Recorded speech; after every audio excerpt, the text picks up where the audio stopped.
Today's presenter is Cory McCall. Cory taught philosophy at Elmira College for 15 years and is now working for Legal Aid of Western New York and teaching in the Cornell Prison Education Program.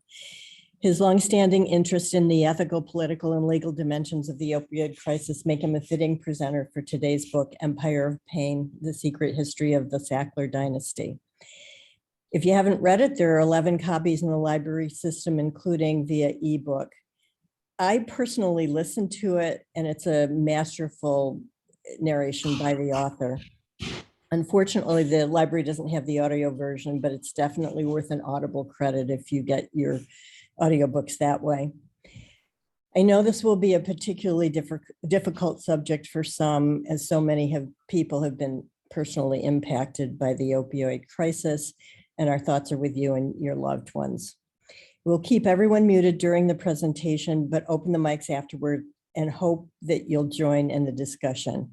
You may also ask questions or make comments anytime via the chat. Thanks so much for coming to one more Zoom today. And we hope to see you next week for a much lighter book, Troy Preston's presentation on Stephen Rowley's The Guncle. So I'll turn it over to Cory. Okay.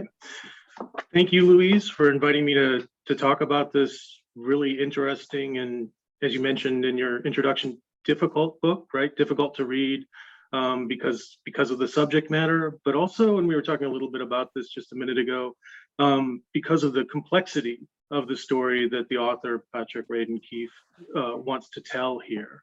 And I think what's fascinating about this book is that it's really a family saga, right? That's also about the opioid epidemic.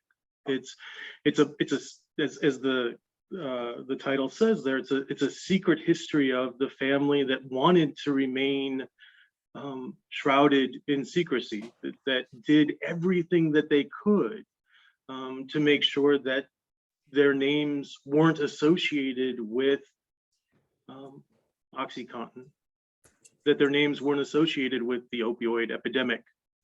But there's a contradiction here, and this is another thing that makes this story difficult.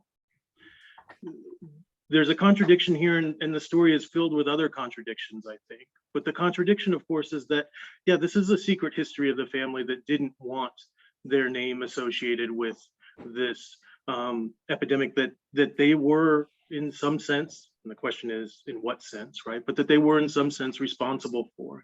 So they didn't want their name associated with the opioid epidemic, but they became a family that wanted to put their name on everything, right? Their name is everywhere, medical schools, the art museums, other organizations, right? So because their philanthropy became the way that they identified themselves, they tried to put their name on everything, right? So this is a secret history of a family that didn't want to be associated with the product that made them very, very wealthy, in some ways obscenely wealthy, right? But at the same time, they did want everybody to know their name, right? Everybody who visited the Sackler Museum of Art at Harvard University, or the Sackler wing of the Metropolitan Museum of Art, right? And so that's I think one of the first contradictions that we have to start with, that we have to grapple with, right? This family that didn't want to be known at all, but also wanted to be very well known for the money that they gave away, the foundations that they supported, right? They wanted to be very private and public at the same time, right? And there's some other contradictions that we'll get to as we go along. So I've got what I hope will be a short presentation here that really just scratches the surface of what's, this really complex and multi-layered book. So this is, as I mentioned, a book about the opioid crisis, but what's distinctive about Keefe's approach is that he focuses on this dynasty, this family that's at the heart of the crisis. So the book's separated into three separate books that focuses on a single generation. So what we really have here is a family saga of 3 generations of Sacklers. And I think it's really important that this is in some sense, you know, because of the awfulness of the story, but also because it's a rags to riches story. This is in many ways a really sort of quintessentially American story. This is a story of a poor immigrant family, Jewish family from Eastern Europe who immigrated to the United States in the early 20th century. And the father of this family, Isaac, just wanted his children to be successful. Right? And the tragedy of the story is that they were successful beyond his wildest dreams. All right, so I know this isn't the greatest slide here, but I wanted to at least give you a sense of who we're talking about here when we talk about the Sacklers, for those of you who maybe haven't had a chance to read the book yet. So in this first generation that Keefe's interested in, the generation that was born in the United States, we're talking about 3 brothers, right? Arthur, Mortimer, and Raymond. Right? And these were the Sackler brothers that that sort of set the stage for the later members of the Sackler family who would be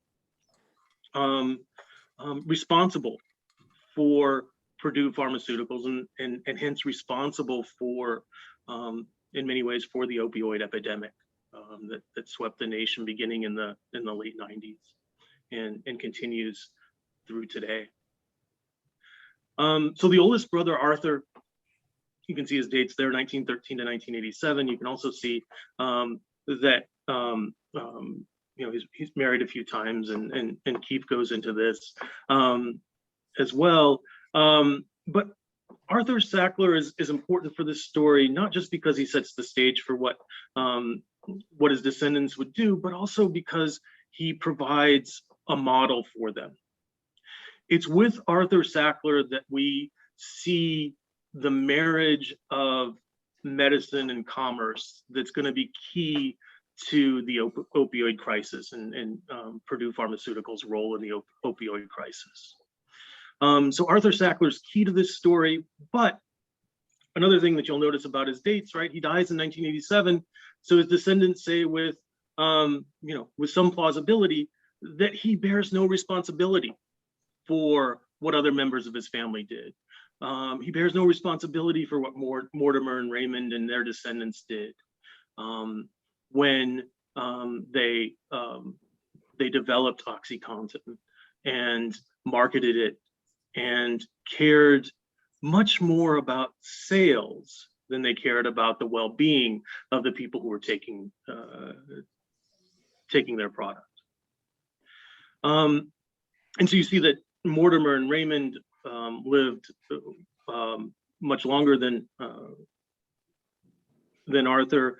Mortimer dying in 2010, Raymond dying in 2017. Another key figure here is Richard Sackler, the son of Raymond. Richard is the second generation, and he's sort of the key of book 2 of Keefe's narrative. And Richard will wholeheartedly, follow in his father and his uncle's footsteps by becoming the chief executive, the CEO of Purdue Pharma, and being sort of the key figure who's responsible for the development and the sale of OxyContin. He was at the helm when this happened, right? And of course, he's still alive today. And there are other key players that are involved in this story as well, and Keefe does a good job of bringing them in and off the stage when it's their time. But those are the sort of the 4 figures that are key to this story, I think. All right, so I've kind of alluded to this as well, right? That the three brothers were, the son of Brooklyn, Jewish immigrants to Brooklyn. And, they were Jewish immigrants in a time when, anti-Semitism was more pervasive and more sort of the norm than it is today. Right? Arguably, unfortunately, it's still around today, but, we don't see people being denied admission to university because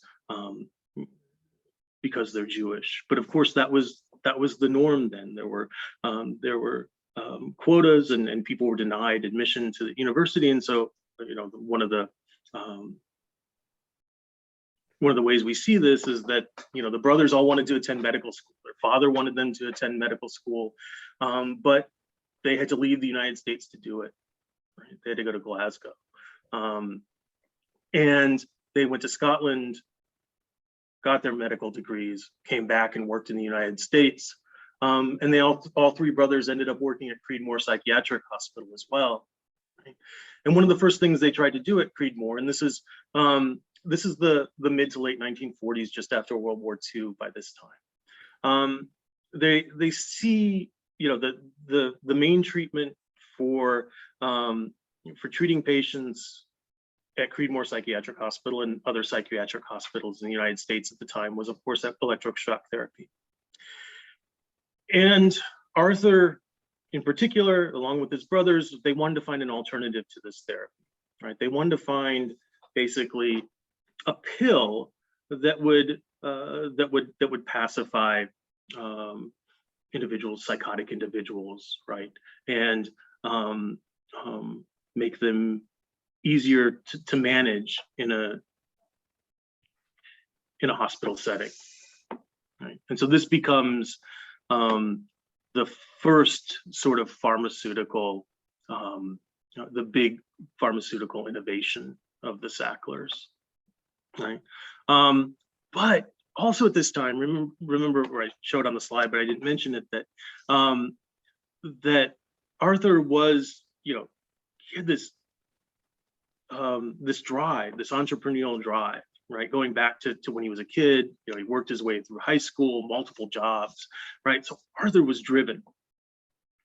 And he realized that one of the ways that he could be successful is by bringing together medicine and advertising. We see the marriage of medicine and advertising in the figure of Arthur. So by 1949, Arthur's working both at the psychiatric hospital at Creedmoor and for the McAdams Agency, a marketing firm for pharmaceutical companies and other companies. Right?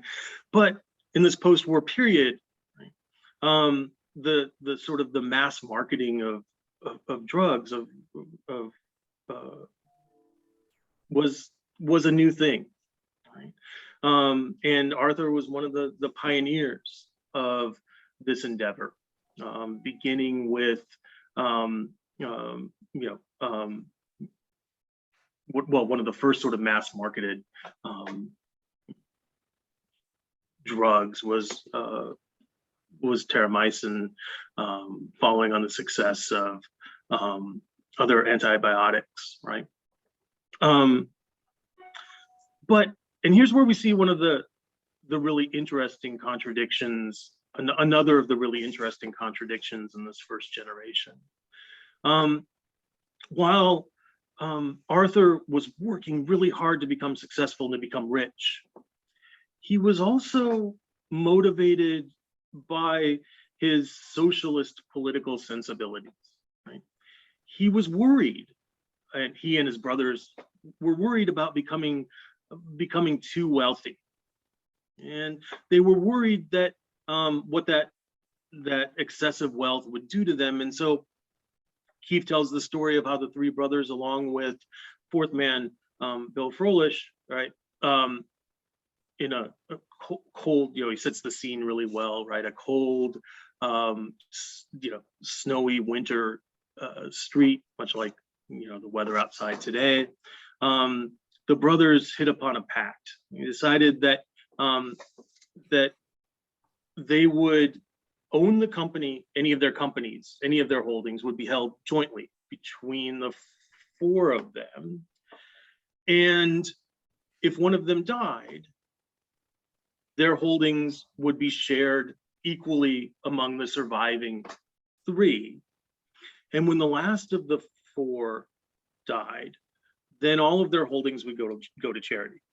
Now, this is significant, I think, because you can start to see how the attitude, the sensibility in this first generation is so different from the sensibility of the second, and especially the third generations, where all they're really interested in is staying wealthy. Right? This idea that, you know, this sort of ambivalence about wealth, which is what Arthur and his brothers have, I think. This ambivalence about their wealth disappears in the second and third generations. This idea that, well, maybe, you know, sure, it's great, you can live comfortably and be really wealthy, become a great collector of art, which is what Arthur quickly does with his money as well, right? You can become a collector, you can become wealthy, but the idea that you should devote your life to just amassing as much wealth as you can, so you can hang on to it, right? Which is in some sense the dream of the billionaire class in the United States, right? There was some trepidation that Arthur and his brothers felt about that. There was some ambivalence. They weren't quite sure that that wealth was good, and they wanted to make sure that their wealth went back and helped society, right? Helped the common good. And that idea of the common good, the idea of wealth being something that isn't necessarily good, is, as I mentioned, completely gone by the time we get to the second and third generations. All right. So I'm going to have to speed things up a little bit so that we have time to discuss this, because like I said, I'm just sort of scratching at the surface of this really complex and interesting story that Keefe tells. All right, so the first big success story of this first generation, right? The big pharma success story was minor tranquilizers, right? So there was the development of Thorazine, which had been successful in treating psychosis, right? And so therefore it was deemed a major tranquilizer. What pharmaceutical companies wanted was a minor tranquilizer, something that would treat other disorders like anxiety disorder. And so the company that Arthur was involved with at the time, Roche, developed Librium and then Valium in the 50s and 60s, and the McAdams agency was tasked with making sure that Librium and Valium didn't compete with one another, right? But ultimately, by the time we get to the late 60s, right, that didn't really matter. Valium and Librium, right, they become in some sense a symbol of the age, right? When the Rolling Stones sing about, you know, Mother's Little Helper, right, what they're singing about is Valium. And so the idea was that Valium was good for everybody. And this is important, I think, not just because it was significant in the 50s and 60s, right, with this, you know, the development of these minor tranquilizers, but it sets the pattern for how the Sackler family is going to operate, right? They're going to take this drug that's got a narrow application, and they're going to do what they can to make sure that everybody's taking it, right? Or as many people as they can get to take it, right? And so we see this pattern again in the next generation with Richard, with the development of OxyContin. Prior to that, right, opiates were stigmatized. The idea was that morphine and other opiates, they could be prescribed, but if you were taking those, right, it was because you had a very serious disease and were likely, going to die, right? This was a disease, this was a drug you took if you were a cancer patient, but it wasn't a drug you took just to manage pain. Right? It wasn't a pill you took just to manage pain. And so what Richard and the other members of the Sackler family, along with other executives at Purdue Pharma, wanted to do is make sure that everybody, right, could be prescribed Oxy. Now, one of the other really interesting things here, and we see this with Arthur as well as in the later generations, is this trust in doctors. So one of the things that Arthur believed, he said, it doesn't matter, right? When he's working at McAdams, the advertising agency, marketing Valium and other drugs direct to doctors. He says, look, doctors are, in the 40s and 50s, they were men, right? Doctors are men of reason. There's no way that they can be swayed by this advertising, right? They're not gonna, over-prescribe these medications. They'll think critically about the ads, and they'll prescribe the drugs responsibly. And so one of the really interesting things about Arthur is that he had this trust, this faith in the medical establishment. Didn't matter if they were if these drugs were marketed to doctors, because doctors would know better. Right? And you see that same faith recurring in the next generation with the marketing of OxyContin that led to the opioid the opioid crisis. What we see in that next generation is we see the idea that, well, okay, we're gonna take this opiate, OxyContin, and we're going to generalize it. We're going to say this is for pain management in general. Right? It's not just for people who are suffering from terminal illnesses. It's not just for cancer patients. It's for people who are who need to manage their pain. But of course, people who really need to manage their pain are going to do that responsibly. Right? They're going to do it responsibly, and they're not going to abuse it. And if it turns out that somebody abuses their product, well, that just proves that they were an addict to begin with, right? So the executives at Purdue Pharma, they realized that early on that OxyContin was being misused, but they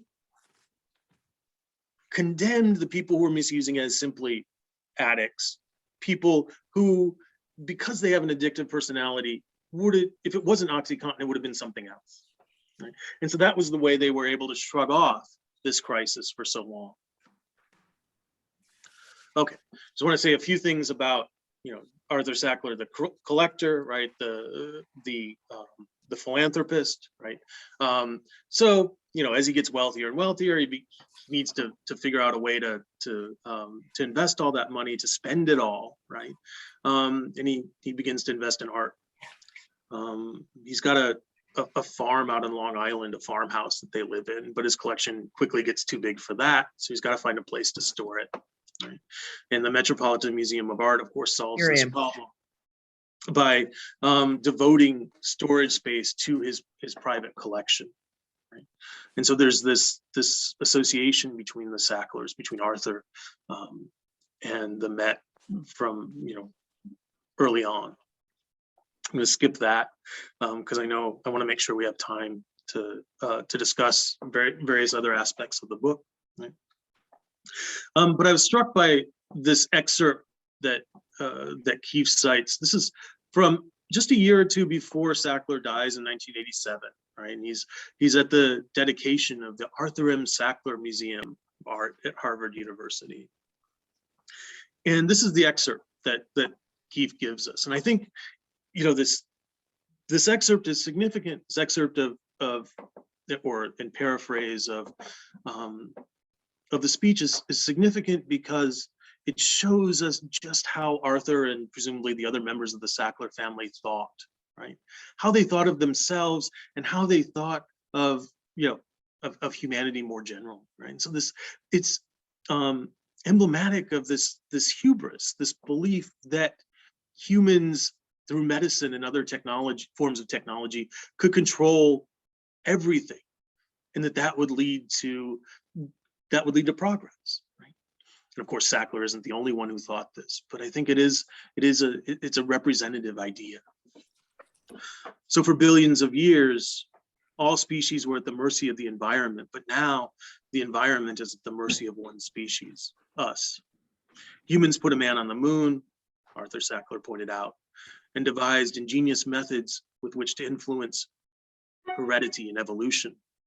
Advances in medical science mean that what was previously inconceivable had become routine, and humans alone among the species had learned to thwart the inevitability of death.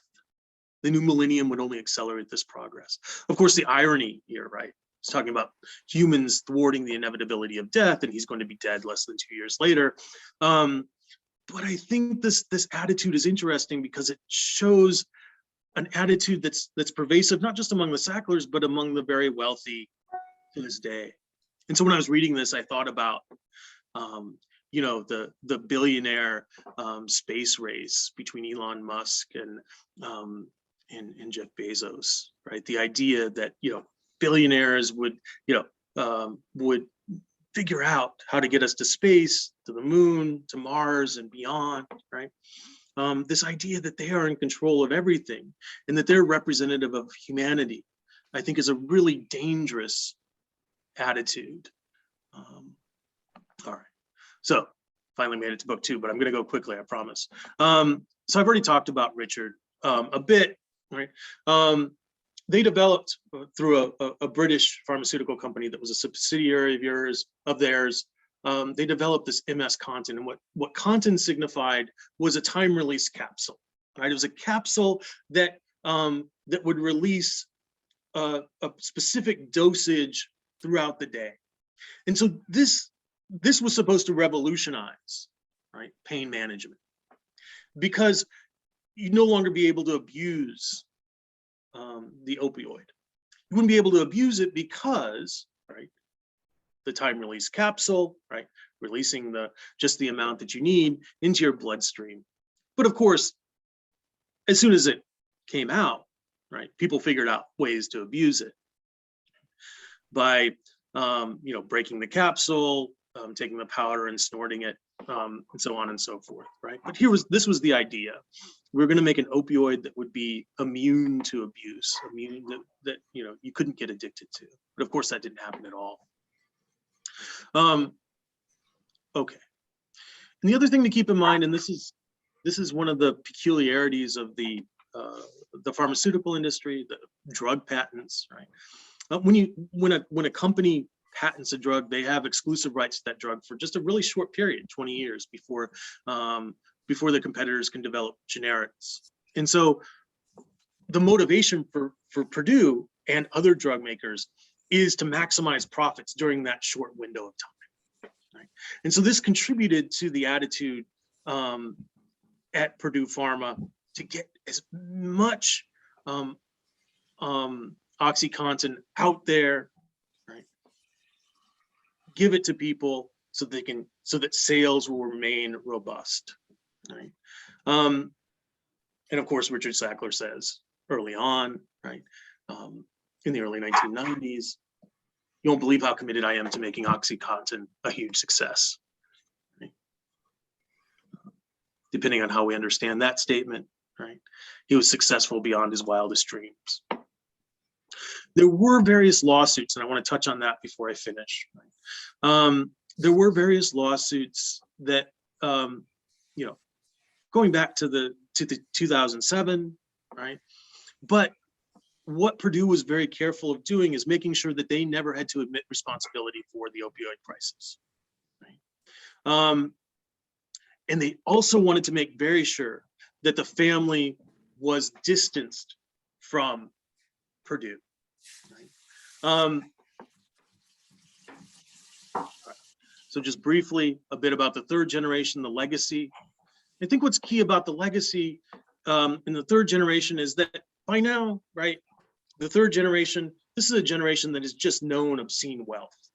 Right? They've been wealthy their entire lives, right? And they just want to do what they can to stay wealthy. And so what they ended up doing, right, was taking the massive profits from Oxy and bleeding the company dry, just withdrawing more and more money as their own allowances, the members of the family too. And as a result, they didn't, there were various people at Purdue who said, look, this Oxy wave isn't going to last forever. We've got to put some money into research and development. We've got to develop some new products. But the members of the family were happy to ride the wave for as long as they could, bleed the company dry, and use the company's profits for as their own personal piggy bank. So the second big case was in Kentucky. Right? The Kentucky Attorney General sues Purdue for its role in the opioid epidemic. And they ended up settling for $24 million. But what was more significant than the price, right, the price that Purdue had to pay to settle that case, is that the records, including this lengthy deposition from Richard Sackler, were never released, right? So that was one of the terms of the settlement. Very briefly, right, by the time we get to 5-6 years ago, you see this protest movement beginning to develop. People trying to associate the Sackler name with the opioid crisis, right? Because remember, this is the Sacklers definitely didn't want that association. They were happy to put their names on every building and every charitable foundation that they possibly could, but they definitely didn't want their names associated with the opioid crisis. But Nan Golden founded a group, and Nan Golden is a photographer going back to the 1970s. She was, one of the photographers, one of the artists who was documenting the AIDS crisis, right?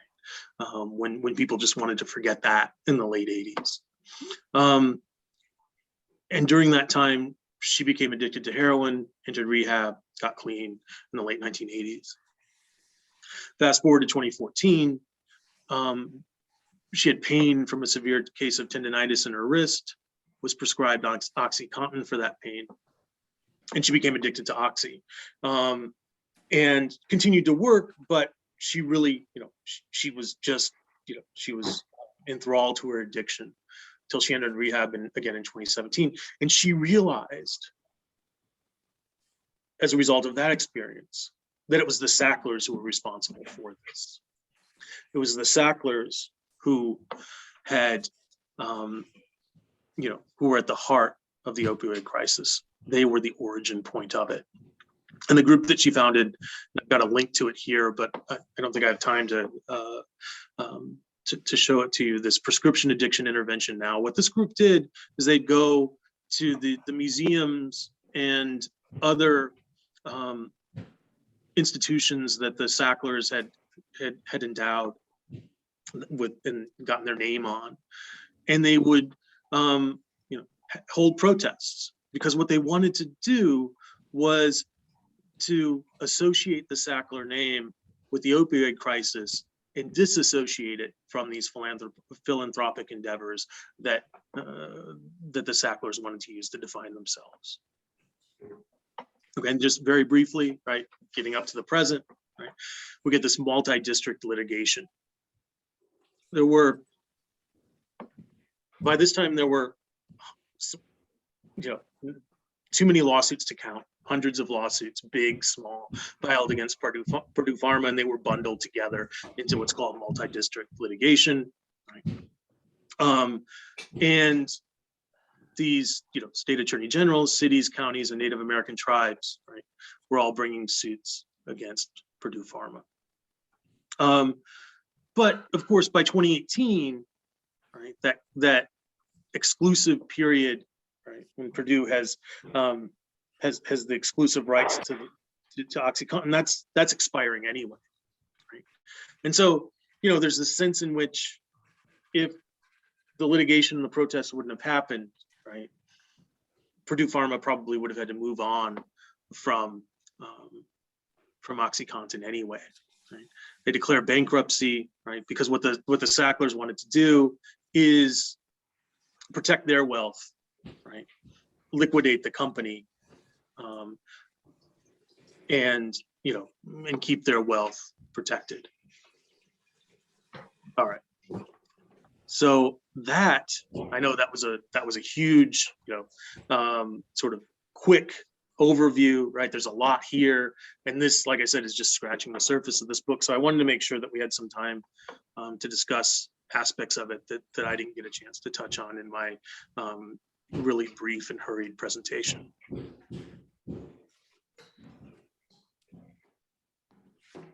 Thanks, Cory. So I put the link to Nan Golden's organization in the chat in case anybody wants to take a look at that. Can unmute yourselves if you have a question or a comment, or you're welcome to put it in the chat. Oh, See down the bottom. I know. Chat. Margot, you can talk. All right. It's easier, I think, than trying to type it out. You mentioned very briefly oxycodone. Is it a less addictive form of OxyContin, or where does it figure in that, between those two?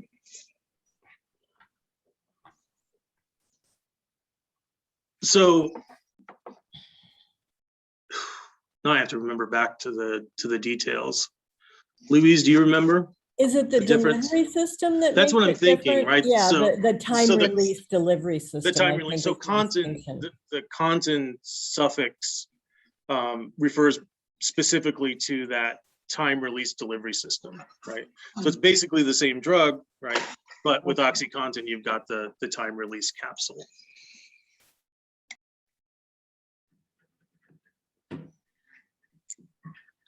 I'm just one other point. Having had 2 hip replacements and a knee replacement, I noticed in the years apart, in 2009 with the hips, I was prescribed like 30 days of oxycodone. But by several years later, when I had the knee replacement, I was prescribed 90 days of the same thing. And granted, there's more pain involved with that, but I thought, boy, a leap from 30 to 90 was a big jump. Right. Well, and a kind of flip side to that now is that because of all the abuse, some people who need the drug or need a powerful painkiller and wouldn't probably abuse it are unable to get it because people are now so reluctant to do it. So there's just so much fallout from all this.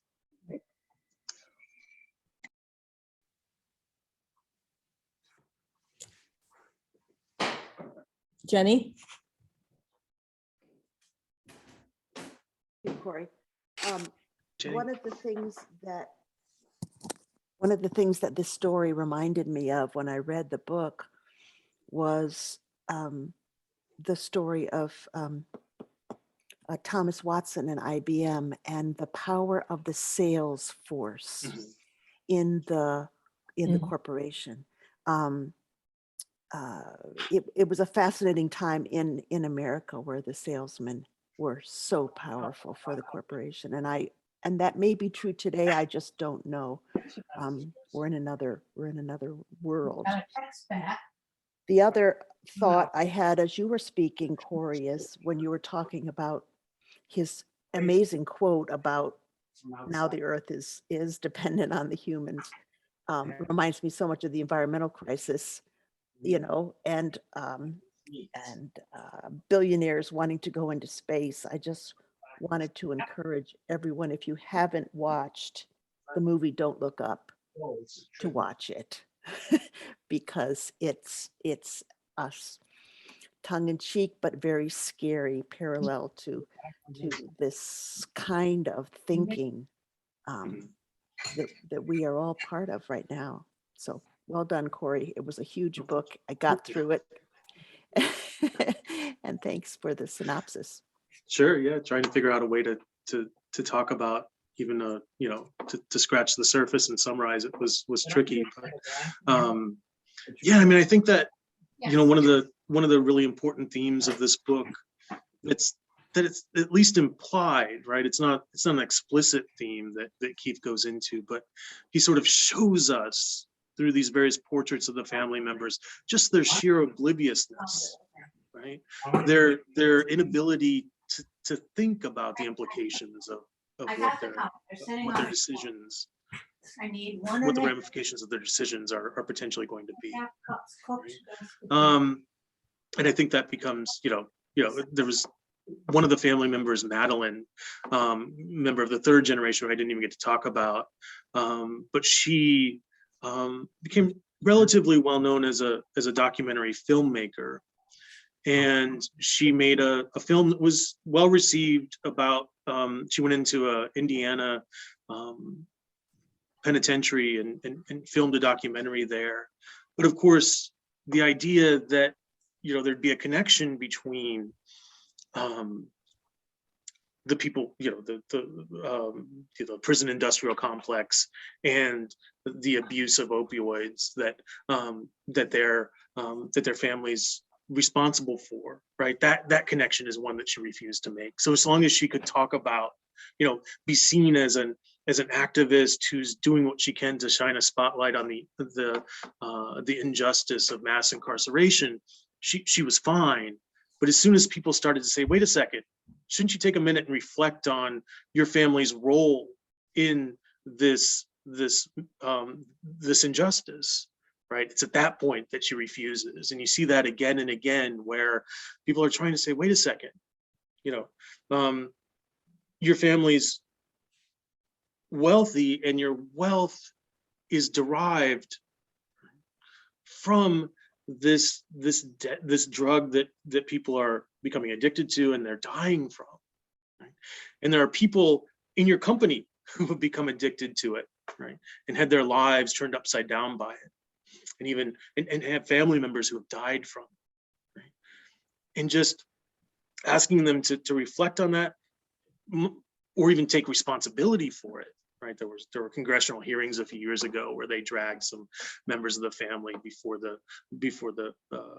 subcommittee at the House of Representatives, right? And asking them to take responsibility, to apologize, right? And it was just, they refused to do so. This idea that they could be responsible for this, that this could be because of decisions that they had made, right, was something that so far has seemed to be impossible for all the members of the family.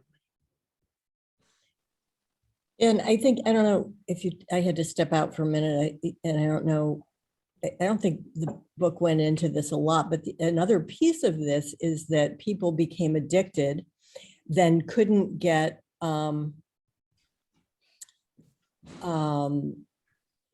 prescriptions any longer and turned to heroin and street drugs, which were even more dangerous. And that's where a lot of deaths have happened.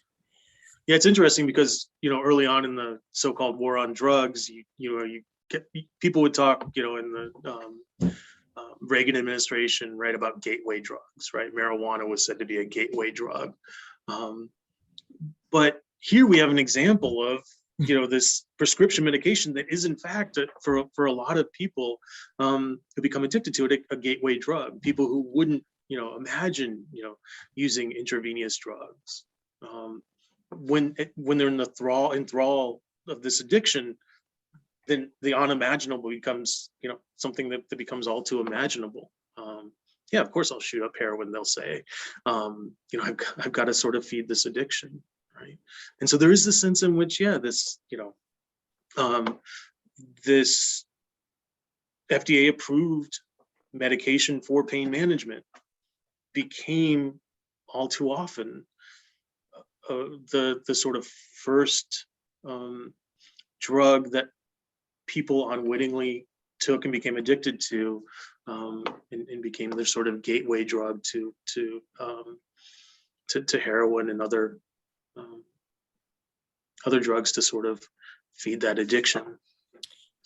So there's a question in the chat that I can't answer, but it's, can you compare the book to the TV series Dope Sick? I have a little background on that. Dope Sick is actually based on a book by a journalist named Beth Macy, who, if any of you know Willa Vogel, it's her aunt, or if you know Lou and Peg Vogel, it's their sister-in-law.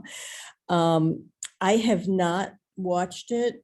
My understanding is it's more about the people it actually affected, but I don't know. Has anybody read both or seen the TV show and read this book that can speak to that?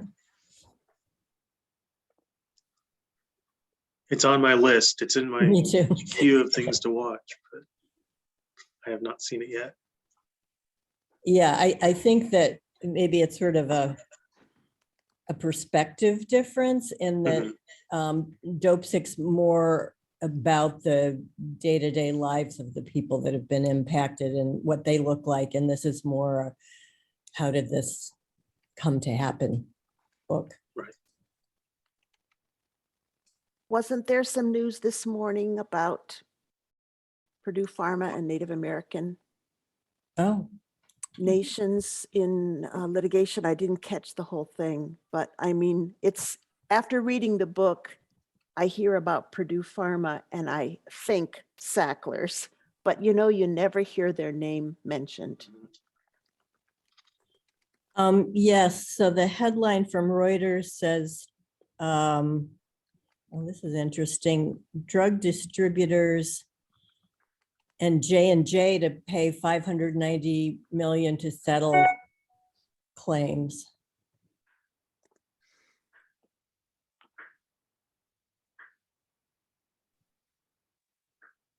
No, it's not. It's distributors. It's not Purdue. So again, we sort of slipped the whatever. Then there's another question about doctors as enablers. I heard a piece about doctors prescribing 4 times the need so the patient could sell the rest on the street. Really? Wow.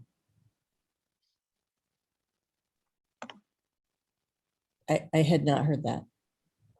There were a couple of stories in the book about certain doctors in the nation who were pill distributors.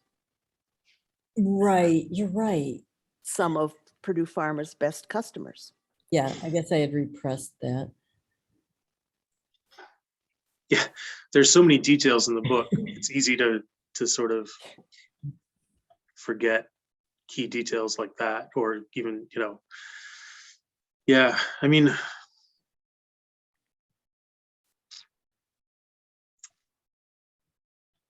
yeah, fascinating book, fascinating, you know, I definitely, this is my first book by Keefe that I've read, so I definitely, you know, Louise and I were talking about that a little bit before my presentation, that, you know, he's definitely somebody I want to read more of. Yeah, I read Say Nothing, which is a book about the Troubles in Northern Ireland that was, again, just brilliantly researched and composed. And he has a new one coming out pretty soon, so I'm looking forward to that.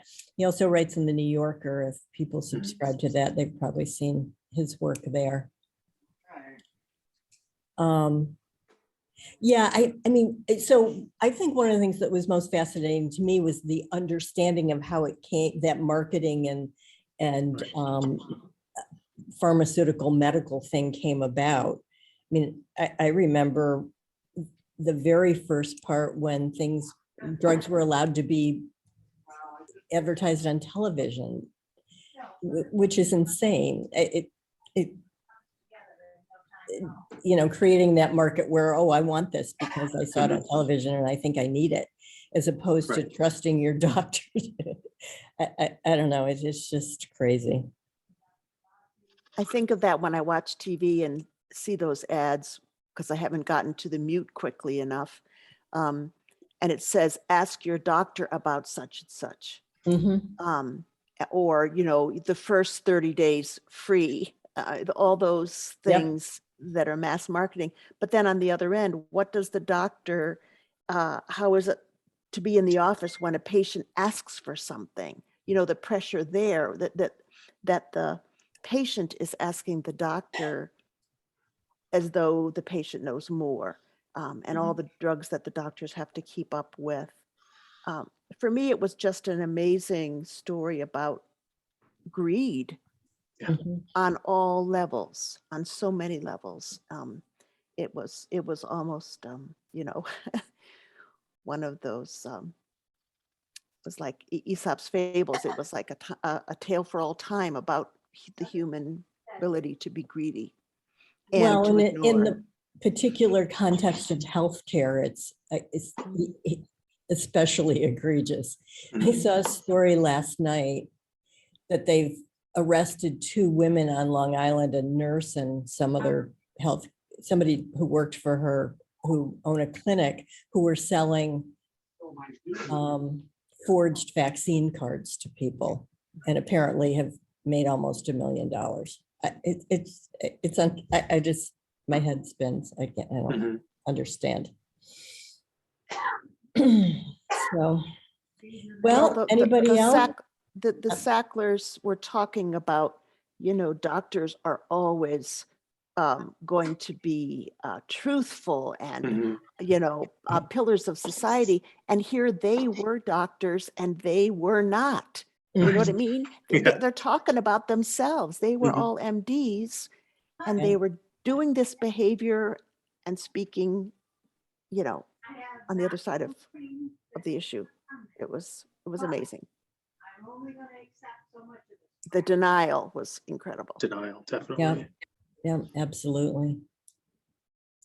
Okay, well, thank you so much, Cory. Thank you for everybody. Thank you. who Thanks for the made it. discussion. And sorry to those of you who got in late. I don't know. Marshall signed in from the website, library website, and got in fine. So we will try to track down that issue before next week and maybe finally have a Zoom meeting without incident. So thank you for coming, and thank you for those who kind of held in till we figured out how to get you in. And I hope to see everybody next week. Thank you. Thanks again. Thank you.